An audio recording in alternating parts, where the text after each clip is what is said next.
লড়াই বন্ধ হবে না। বাংলার মানুষের মুক্তি অর্জন হওয়া পর্যন্ত আমাদের লড়াই অব্যাহত থাকবে। বলছিলাম, জামাতে ইসলামী যদি আল্লাহর ইচ্ছা এবং জনগণের ভালোবাসায় বাংলাদেশের মানুষের সেবা করার সুযোগ পায়, তাহলে মালিক হবে না, সেবক হবে ইনশাআল্লাহ।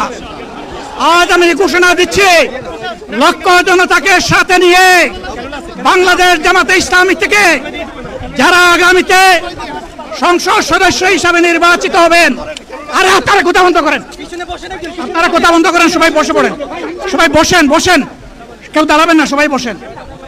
যদি আল্লাহর ইচ্ছায় জনগণের ভালোবাসায় বাংলাদেশ জামাতে ইসলামী থেকে সংসদ সদস্যরা নির্বাচিত হয়ে সরকার গঠন করেন, তাহলে কোনো এমপি, কোনো মন্ত্রী আগামীতে সরকার কিন্তু প্লট গ্রহণ করবে না।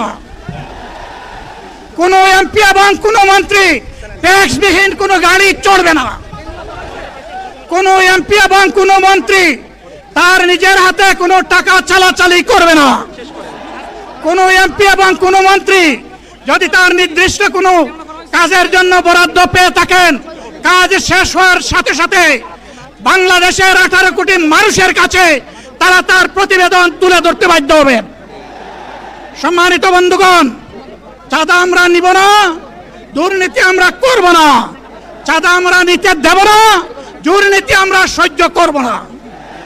এই বাংলাদেশটাই আমরা দেখতে চাই। যুবকদেরকে আমরা স্পষ্ট ভাষায় বলতে চাই, বন্ধুগণ, তোমাদের সাথে আমরা আছি।